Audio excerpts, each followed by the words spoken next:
What is going on, everybody? Welcome back to another episode of the Coach Steve Show podcast, where today we're going to discuss the Illini victory over Virginia, the revenge game over Virginia, 24-3 in Champaign-Urbana. We're going to recap that game, talk about Illinois' offense, their defense, things that happened during the game.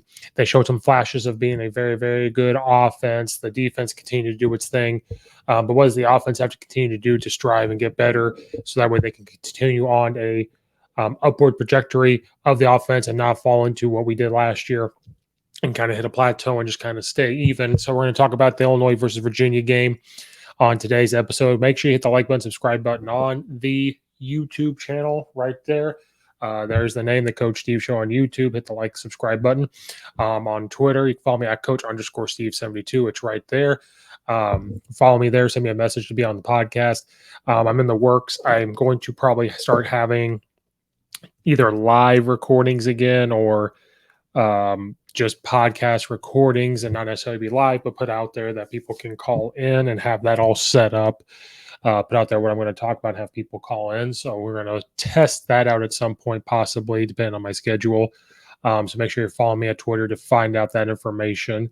And also subscribe to the YouTube channel to find out the information. Also review it and rate on Apple and iTunes. It helps go a long way. You can also review it and rate it on Spotify, but it helps go a long way on Apple and iTunes. Also, make sure you're checking out the Belly Up Media Network at bellyupsports.com. Blogs, podcasts out there for everybody. If you're into the NFL, every Sunday morning for a few hours, there are going to be some shows on fantasy football, on who you should bet on, and then just different preview for the NFL and recaps of what's gone on the week before because the NFL is back. So you got to be at bellyupsports.com to make sure you get all the information. Follow them on all the social media platforms as well at Belly Up Media, everywhere, Twitter, Facebook, everything, to get all that information. So Illinois gets their revenge, quote unquote, game, their payback game against Virginia after last year getting walloped by Virginia. And we talked about in our Virginia versus Illinois preview that I talked about, the keys for Illinois victory is the defense has just continued to do its thing, and that is exactly what happened. They kept moving the front around. They kept providing pressure. Young guys stepped up. Their secondary was physical. They kept changing their looks to try to confuse the offense. And they also had to try to contain everything and say that Armstrong, the quarterback for Virginia, you're not going to beat us this time. You're going to have to try to beat us other ways than him torching us. And offensively, I just said we had to continue to take steps forward. The defense is already way steps forward than the offense, having a new offensive coordinator come in, having a new quarterback come in, a young offensive line. We have an established offensive tackle, but we are young. Not having a wide receiver be the guy, quote unquote, that I keep talking about being the guy. Right now, it's kind of Isaiah Williams, but if that's the only person you're going to throw the ball to or a jet sweep to, it is hard to get him open all the time. So you need other guys to start to step up, and we have a quarterback that can get them the ball, and now we need guys to get open. And those are the steps that Illinois did take. We'll talk about a lot of the positives and some of the things that they need to work on. So again, Illinois did get the big revenge, quote unquote, payback victory in Champaign-Urbana over the Virginia Cavaliers and their new head coach, Coach Tony Elliott, who came over from Clemson. DeVito did not have a bad game. He was 17 of 25, 196 yards, 2 touchdowns, but he did have an interception.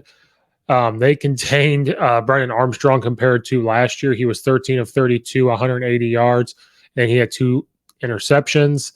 Running the football, Chase Brown, who almost should be a Heisman candidate the way he runs the ball, 20 carries, 146 yards, 7.3 yards per carry. Reggie Love the third had 33 yards rushing, and Tommy DeVito only added 12 rushing yards. The defense, let's just talk about the defense first, because defense is what happened this game. Last year in this game, giving up 40, 50 points. Armstrong went off and had 5 passing touchdowns. I guarantee that was posted everywhere for Coach Walters and the defensive staff and Coach Bielema, repeating over and over. Remember what this happened. Remember this happening. And I'm telling you, that was a turning point. Virginia last year, until I can talk to Coach Walters or Coach Bielema to really confirm my statement, I'm going to sit here and tell you that That was the turning point for the defense, because ever since then, the defense had started to play much, much better, and you started to see more of what they wanted to do and really started to clamp down on what the team could really do, because they were dealing with recruits from the Lovie Smith era and could only play a certain way of defense and start to mold what they really wanted the defense to look like. And that's what happens when you get, a new staff in, and some things are going to be done the same. A lot of things are universal. But when you have a defensive minded guy and an offensive line minded guy and Coach Bielema and then Coach Walters combining their defenses to try to combine that 4-2-5 into that 3-4 that Coach Bielema wants to do, and got to see, especially when he was with the New England Patriots. And the defense took this personal and said, you're not going to do anything. They're not going to let Brennan Armstrong beat them. Having only 180 yards passing and enforced 2 interceptions is huge. But then also to sit there and say, we're not going to let you beat us. And then also to clamp down and not have them run the ball well at all. That says a lot about the defense, the way they got them prepared for this game. Total yards for Virginia compared to last year, they only had 222 yards of total yards, 42 rushing yards. I'm not saying Virginia is a world beater. I'm not saying Virginia is going to win the ACC. I'm not saying Virginia is all that. Just saying what happened last year. Last year, they torched Illinois up, and we had no answers for them at all.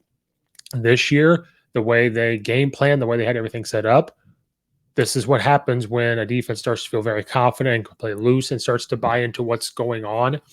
And it just says a lot of things for the coaching staff to get the players to play hard. And young players, they have younger guys in the defensive backfield and the secondary, and they also have young up front. But to create pressure, to move guys, to get into different fronts, I think does confuse them.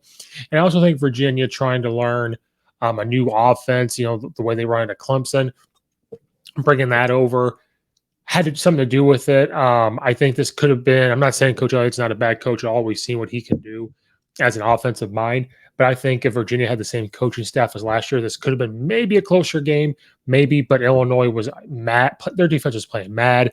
They were on a mission. And so this defense is going to make some noise in the Big Ten. Their defense is what's going to give the offense confidence and chances to do things. And their defense is going to have them in games. I know they lost to Indiana, but their defense played very, very well up until that very last drive. And you can't, to blame the whole defense for losing that game is wrong, and it's not true, and it makes no sense. But their defense is going to be why they're in games and allow their offense to have some confidence and know that if the offense ever, doesn't necessarily score every single time, they know that they have a defense that could score, and they have a defense that's going to make it hard on the other guys to move the ball and maybe force a team to get 3 and 9, get you right back out there and give you an opportunity to score. Offensively, to score 24 points for Illinois compared to last year is pretty good. We had 394 total yards, 196 passing yards, 198 yards rushing. We did have 10 penalties, though, so I know Coach Bill doesn't want that cleaned up. We did turn the ball over a lot, even to Virginia. So were times that Illinois tried to lose this game. But compared to last year, when Illinois turns the ball over last year, other teams score until the defense figured it out. We fumbled the ball 3 times and threw an interception. That is unacceptable for an offense. That's unacceptable to Coach Bielema, and that stuff's going to get fixed heading into their bye week. We did control the clock, 33 minutes, 51 seconds on our offense compared to 26 minutes and 9 seconds to Virginia. Illinois' offense has got to clean it up. But Coach Bielema said after the game he feels more confident about his combined coordinators at this point now. He feels better about it now than he did last year, which I don't know if that's a shot at offensive coordinator from last year. I don't really believe so, because he believes, especially after seeing it in the NFL, that this is a business at the end of the day. We have to be able to take criticism, and we have to be able to understand when someone's telling the truth. If the offense wasn't getting it done last year and Coach Peterson last year wasn't getting it done as offense coordinator, that's what's going to happen. The same thing when I coach high school ball. If the run game's not going well, the offensive line's not going well, then it's my job to figure it out. And if the head coach says, hey, this isn't going right, and puts it on me, that's what it is. But Coach Miller says he feels very confident in his coordinators right now. So even though we had those mistakes, Coach Bielema's like what he's seen out of the offense. Now, from a outside fan perspective, we're seeing glimpses of how good the offense can be in running the football. Obviously, I don't think there was going to be any question on that. We see flashes of great accurate throwing by Tommy DeVito, and we see wide receivers getting open and make some catches and just nickel and dime and everything. Then there's glimpses where we're starting to see last year where we're stagnant we're relying too much on Chase Brown to do things. That was a scary moment with his knee, and I didn't know whether it was, whatever happened there. That was a scary moment to have happen for Illinois fans. We need other running backs to step up to take the pressure off. We need the passing game to really help take the load off, because when we start passing the ball, DeVito's going to can pretty much almost put the ball where he needs to, but we need the receivers to get open. We need them to start to develop. We need them to grow up. And what I mean by grow up is the level of your grade. So if you're a freshman or sophomore, you guys start playing like a junior or senior. I'm not talking about maturity. I'm talking about you have to grow up and you have to start playing. Again, I keep going back to high school ball. If you've got a sophomore playing on varsity or anything, and you put them out there, you get one big phrase I always tell them: you can't be a sophomore right now. You got to play like a junior or senior. If I have a junior out there that's starting for the first time, hey, you can't be a junior right now. You got to be a senior. If you're a senior starting for the first time, well, that's it. But that's what they need right now. So we see these flashes. Like in the first quarter, we had 14 points. Then the second quarter, we scored 7 points. So now we're up 21-3 at half. So you're thinking, okay, maybe we could score another 21 points in the next half. Well, we only scored 3 in the third. So we went very stagnant. We kept not moving the ball. We had the penalties. And we start to really heavily rely on Chase Brown. Coach Bielema wants to run the football, and I'm all for it. But to have 20 to 30 carries a game is going to start wearing him down. He is very fit, and everything, but we need other running backs to step up. We need passing game to really open up, so that way they'll start easing up the box. When you do hand off to Chase Brown, he's getting hit, not piled in the line of scrimmage. He's getting hit farther down. He's getting hit 8 yards downfield, whatever it is, 10 yards downfield. And those things will start opening up. I think they will as you start to see to adjust, because, again, one thing that I have to keep remembering, and I think other fans have to keep remembering, is last year was a brand new offense. You're settling into it. Coach Bielema, I think, is going to start to make a turn and go into the Nick Saban approach, where Nick Saban, when they hire a new offensive coordinator, hey, we have the system already in. So you're going to run what we want to run. Now you can come in and, add some tweaks and everything, but this is what we want to do. And he's involved in that. He's a defensive guy, but he's very heavily involved in the offensive stuff. And I think Coach Bielema was going to go into that this year, more of what he wants to see. But to have this whole offense put in last year, and now this year have a whole another one. The ones that were involved in it last year are trying to learn it. You have a younger offensive line this year than what we did last year. You have a transfer quarterback. So there are going to be bumps. I said that with the Indiana game. It was going to happen this one. At some point during the season, I don't know when, but at some point this season, it is going to start clicking. I promise you, just the glimpses that you're getting from Illinois, you're going to start seeing it progress, and you're going to start to see clicking. Coach Bielema talks very highly of his offensive staff and his defensive staff, but the offensively side of the ball, you're going to start seeing it progress. Right now, Illinois should be sitting at 3-0. I'm going to die on that hill. They should be 3-0 right now. A lot of people are down on Illinois now because they lost Indiana. I think some people are getting back on that wagon because of this win versus Virginia. People are really scared about picking this game. And I was a little bit too, but I also believe that if the defense could step up and you see glimpses of the offense, this is what had to happen to win. And guess what? That's exactly what had to happen. Heading into a bye week being 2-1 is pretty good, even though they should be 3-0.